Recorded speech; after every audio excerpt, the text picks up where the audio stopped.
Olá, meu nome é Joyce, eu sou professora de língua portuguesa da Secretaria Municipal de Educação de Barretos. Seja bem-vindo então a mais uma videoaula. O que nós vamos estudar hoje? Nós vamos falar um pouquinho sobre os livros, como surgiu a escrita, né? E qual é a estrutura física de um livro. O que será que eu encontro nessa estrutura, além da história, é claro. Tá? Então, a primeira coisa, como que surgiu o livro?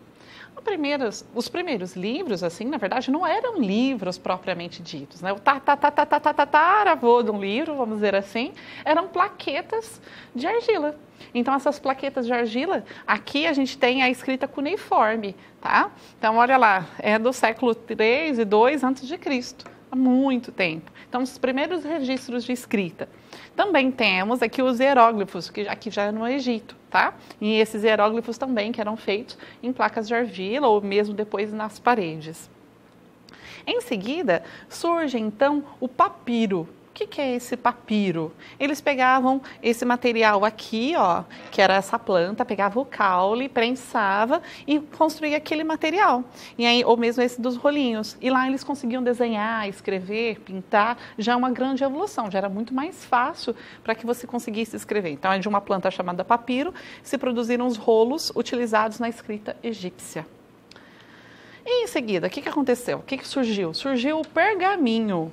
Mas não parece papiro, só que tem uma grande diferença. Enquanto o papiro, ele é feito a partir do caule aí de uma planta, o pergaminho, ele é feito a partir do couro de um animal. Então, eles pegavam couro de carneiro, tratavam e faziam rolos. E aí também a gente tinha uma facilidade maior. Depois que eles faziam rolos, eles descobriram uma nova forma de organizar esse pergaminho. Eles pegavam folhas, colocavam várias folhas, cortavam do mesmo tamanho, uma em cima da outra, e aí aqui, ó, eles costuravam. Então, eles começaram a costurar. Aqui é um códice de Agadá, escrito em 1479, ele era feito de pergaminho animal. Aqui, então, nós já começamos até a estrutura física de um livro. Mas os livros, eles eram feitos artesanalmente, quase que um a um, muitas vezes à mão.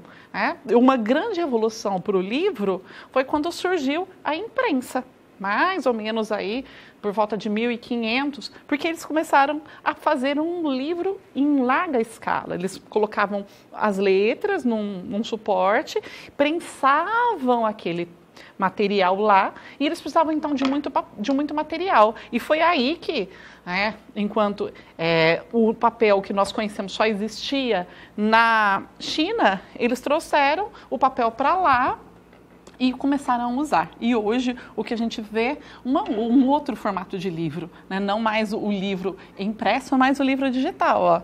Quantos e quantos livros nós conseguimos ter e-books? A gente está na era digital e com um simples toque você consegue ver, ler, rodar, ver as imagens, ampliar de livros digitais. Então, desde placas de argila até livros digitais. Olha que evolução.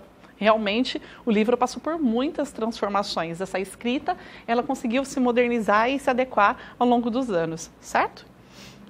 E qual que é a estrutura física de um livro? O que um livro tem? Vocês já pararam para pensar que ele tem uma estrutura realmente? Então, olha lá, ele tem a capa, a parte da frente em que eu tenho o nome do autor, o título, tá? Nessa parte, né, quando o livro está fechado, aquela parte lateral a gente chama de lombada, onde tem a costura ali do livro, muitas vezes, certo? Dentro da capa, que não tem impressão, a gente fala que é a contracapa, as contracapas, onde não é impresso. E essa parte, então, seria a segunda capa e a terceira capa. A parte de trás do livro, olha, nós chamamos de quarta capa.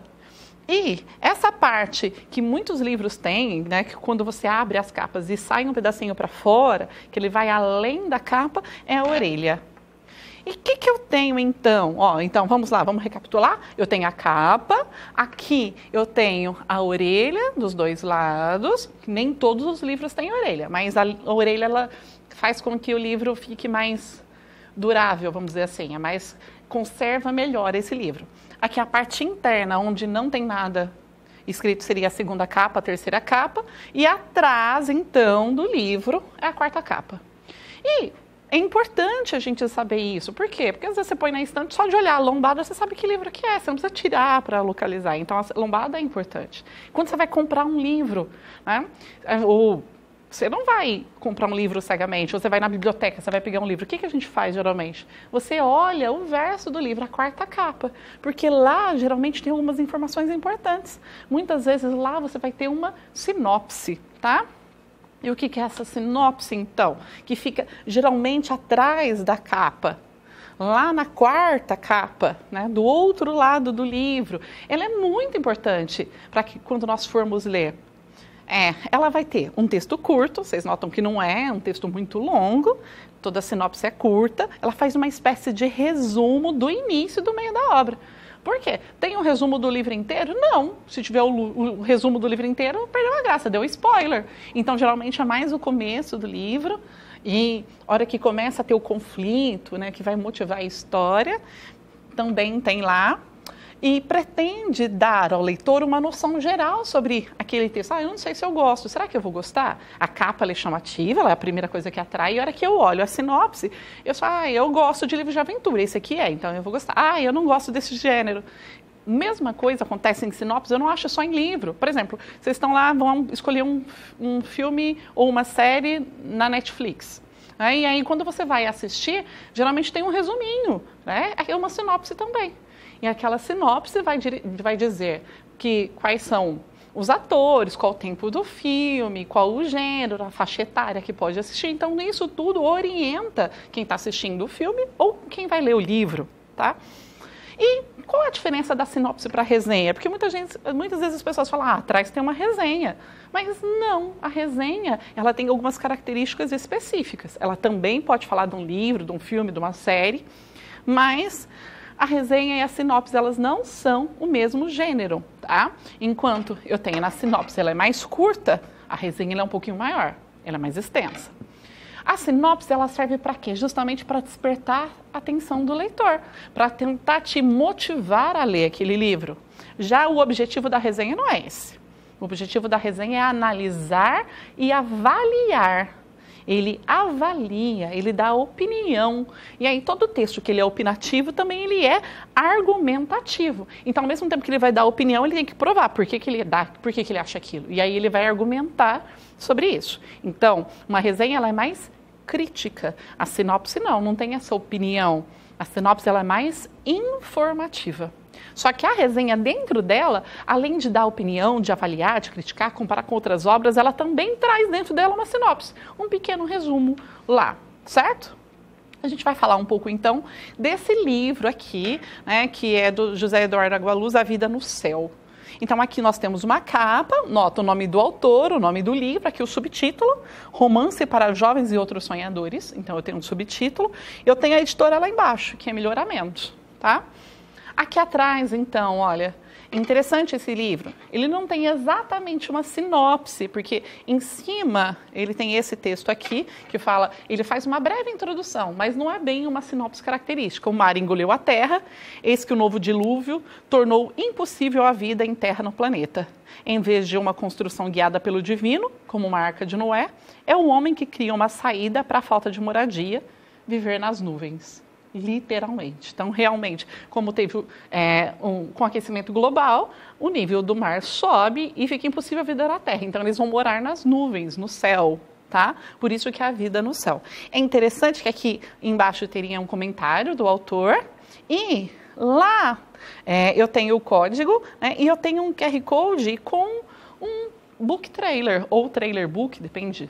Os dois estão corretos. Então, ali, ele vai fazer, ele mostra um pouquinho mais, numa versão mais moderna, digital, sobre o livro, né? Então, vamos assistir? Vamos lá.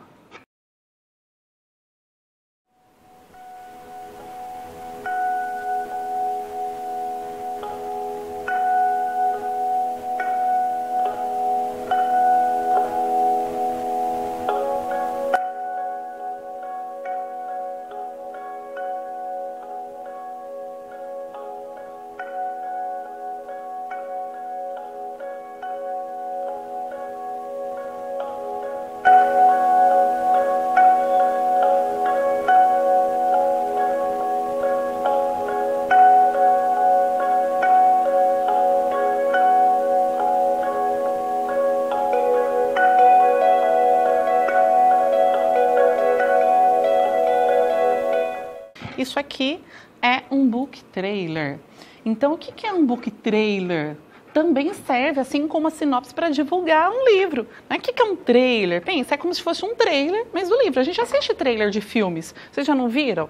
Então, são selecionadas algumas imagens que o objetivo é seduzir você para que assista aquele filme depois. Então, isso aqui também, o objetivo é seduzir, envolver quem está assistindo, só que no formato de vídeo, para que você consiga, depois, para que você tenha interesse de ler o livro. É um vídeo, então, feito para divulgar um livro. O objetivo é atrair o leitor e é muito comum nas redes sociais. Então, hoje em dia, em YouTube, Instagram, eles publicam como formato de vídeo também para capturar a sua atenção, tá? Então, isso aqui é um book trailer. Então, eu posso fazer a divulgação do livro pela sinopse, atrás, ou posso fazer também por um book trailer, num formato mais novo, mais recente, que é o formato digital. E aí, vamos fazer o teste, então? Se é uma sinopse ou uma resenha? Eu tenho um trechinho aqui que fala justamente do livro, e a gente vai ver se é uma sinopse ou uma resenha. Então, vamos lá. A Vida no Céu é um romance distópico. O que é um romance distópico? Que fala, um romance de ficção científica do futuro, que mostra alguma coisa, alguma catástrofe que houve no planeta, vamos dizer assim. Num futuro que se segue ao grande desastre, em que o mundo deixou de ser onde e como o conhecemos. Encontrando-se o globo terrestre inteiramente coberto por água, então a Terra estava submersa, a temperatura, a superfície era intolerável, estava muito quente, restou ao homem subir aos céus. Mas essa ascensão, ela é literal, Então subiu aos céus realmente com um corpo, Lá usando barcas, usando uma espécie de balões, ficando no céu. A humanidade, reduzida agora a um par de milhões de pessoas, habita aldeias suspensas e cidades flutuantes. Então, a gente tem cidades nos céus, que eram dirigíveis gigantescos denominados. Então, quem tinha dinheiro morava nesses dirigíveis, Tóquio, Xangai, São Paulo. E as pessoas mais pobres, elas navegavam no ar em pequenas balsas rudimentares. Então, tinha balões e pequenas balsas interligadas. Carlos Benjamin Moco é o narrador da história, então ele apresenta aqui o narrador.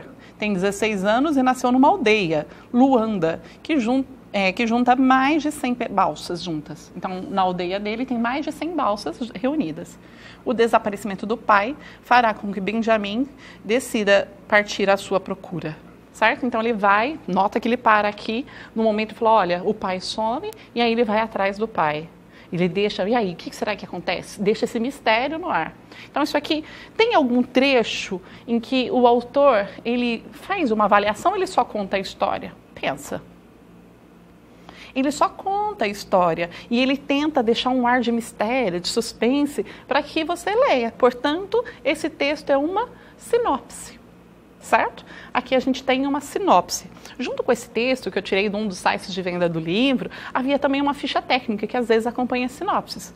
Então, eu tenho código, código-barra, o título, a data de publicação, ali é de 2015, a primeira edição, ele tem 128 páginas, a editora, melhoramentos e o idioma aqui em português. Então, ele tem também uma ficha técnica. Muitas vezes as sinopses, elas têm essa ficha técnica. E aqui, então, eu tenho um texto que foi retirado da orelha do livro. Nota que aqui está a capa e aqui é a orelha. E é esse texto que estava presente na orelha. Ele é do próprio autor, do José Eduardo Agualusa, e ele vai falar sobre o texto, certo? Então, A Vida no Céu. Romance para jovens e outros sonhadores é uma instigante ficção científica. Então, observem, a primeira coisa, é uma instigante. Ele usa um adjetivo, porque ele está dando a opinião dele, está falando o que ele acha desse livro. Então, ele é uma ficção científica, não é real, é baseado no que a ciência no futuro vai possibilitar ao homem, e com uma linguagem poética e atual. Então, novamente, ele está avaliando o livro, ele está dizendo que ele tem uma linguagem poética, mas, ao mesmo tempo, lembra, ele é de 2015, é atual, lembra que tudo está conectado. né? Hoje a gente vive num mundo que tudo está conectado. Com a internet você consegue saber o que está acontecendo do outro lado do mundo, né? Desde os modos de vida, lembra que são tudo balsas e que elas são interligadas, aos diferentes estados da matéria. Então, olha, também tem consequências. Se o homem prejudicou o planeta e levando tanta temperatura, isso, os estados da matéria também estão interligados. Acabou tendo o derretimento da geleira e o dilúvio. Certo? E aqui embaixo, com o dilúvio causado pelo aquecimento global, desaparecimento dos países terrestres, os humanos sobreviveram. Então, se vocês forem olhar, o que acontece? Nos 2 primeiros parágrafos, ele está fazendo uma avaliação, ele está dando a opinião dele, introduzindo. Mas aí, no restante dos parágrafos, ele traz uma sinopse. Então, eu tenho, né, ele é um trecho mais avaliativa, mas dentro dele ele também faz um resumo. Ele vai lá falando que quem conta a história é o Carlos, ele fala que a mãe era bibliotecária, né, e que é duplo problema que os habitantes das nuvens precisam enfrentar. Como viver em harmonia, né, e ao mesmo tempo reencontrar a terra, de cujo cheiro e estabilidade só os mais velhos se lembram. Então eles querem voltar para a terra, né, essa terra que está perdida. Então nota que ele faz uma avaliação, mas ao mesmo tempo ele faz um resumo, e isso que é uma resenha, certo? Então vamos lá, vamos retomar o que a gente viu na aula de hoje. Né? O livro evoluiu ao longo dos tempos, certo? Então ele começa com as placas de argila, hoje eu tenho livros digitais. A estrutura física do livro, ele tem a capa, as 2 contracapas, a segunda, a terceira e a quarta capa, onde geralmente fica lá a sinopse. Eu tenho a sinopse, que ela busca justamente resumir o livro e despertar a curiosidade do leitor. Mas eu também posso ter uma resenha. E o que é justamente essa resenha? Além de fazer um resumo, além de ter uma sinopse dentro dela, ela também avalia o livro e o argumenta. Porque lembra, toda vez que eu dou a minha opinião, eu tenho que argumentar. Então, ela é opinativa e argumentativa. Espero que vocês tenham gostado, que vocês procurem esse livro. Ele é super legal, super interessante. E a gente se vê numa outra aula. Até mais!